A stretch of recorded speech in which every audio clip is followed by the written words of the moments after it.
বড় অভ্যুত্থান হইল এবং একটা স্বৈরাচারের পতন ঘটলো। এখন এই বাংলাদেশটাকে নতুন করে আমাদের গড়তে হবে, কারণ বাংলাদেশ যদি আরেকটা স্বৈরাচার আসে, আগের মতোই সব সিস্টেম চলমান থাকে, আগের সিন্ডিকেট থাকে, আগের দুর্নীতিবাজ থাকে, জাস্ট মানুষ বদলাইলো কিন্তু সিস্টেম একই থেকে গেল, তাইলে এইটা জনগণের কোনো উপকারে আসবে না। আমাদের যে ভাইয়েরা শহীদ হয়েছিল, যে বোনেরা শহীদ হয়েছিল, আপনারা দেখছেন কত নির্মম ভাবে গুলি করে মারছে, লাশ আগুনে পুড়াই দিচ্ছে।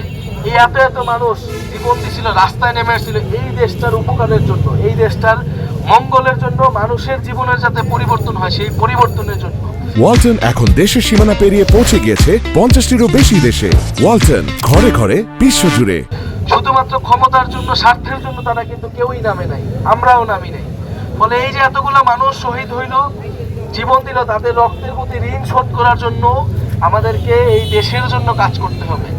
মানুষ অনেক আশাহত হয়েছে, মানুষ একই রাজনীতি বছরের পর বছর দেখতেছে, কিন্তু এবার মানুষ আসলে নতুন একটা রাজনীতি দেখতে চায়, যে রাজনীতি প্রকৃতপক্ষেই জনগণের রাজনীতি, নাগরিকদের রাজনীতি করবে। আমাদের দলের নাম আমরা দিচ্ছি নাগরিক পার্টি, কারণ আমরা মনে করি বাংলাদেশের প্রতিটা মানুষ হইল একজন নাগরিক, আর রাষ্ট্রের নাগরিক হইলে সে সরকার থেকে কিছু সুযোগ সুবিধা পায়, সে শিক্ষার অধিকার পায়, স্বাস্থ্যের অধিকার পায়, চিকিৎসা পায়, তার কাজের অধিকার পায়।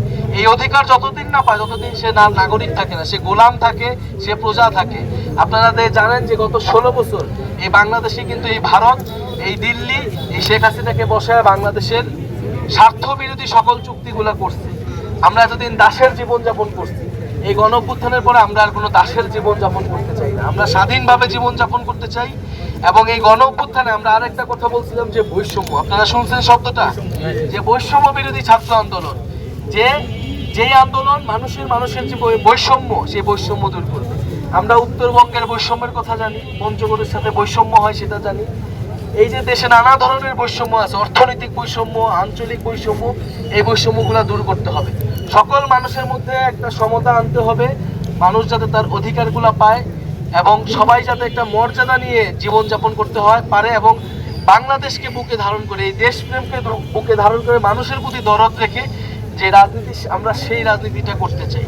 আমাদের নতুন মার্কা শাপলার জন্য আমরা আবেদন করছি, আপনারা যদি চান, জনগণ যদি চায়, ইনশাল্লাহ শাপলা মার্কা আমরা পেয়ে যাব নির্বাচন কমিশন থেকে। শাপলা এবং এনসিপি এবং এই তরুণ প্রজন্ম বাংলাদেশের মানুষের সাথে, গরিব মানুষের সাথে, মজলুম মানুষের সাথে সবসময় থাকবে, তাদের অধিকারের পক্ষে লড়াই করবে। ইনশাল্লাহ আপনারা আমাদের প্রতি সেই আস্থা রাখবেন, আমরা আপনাদের জন্যই কাজ করবো।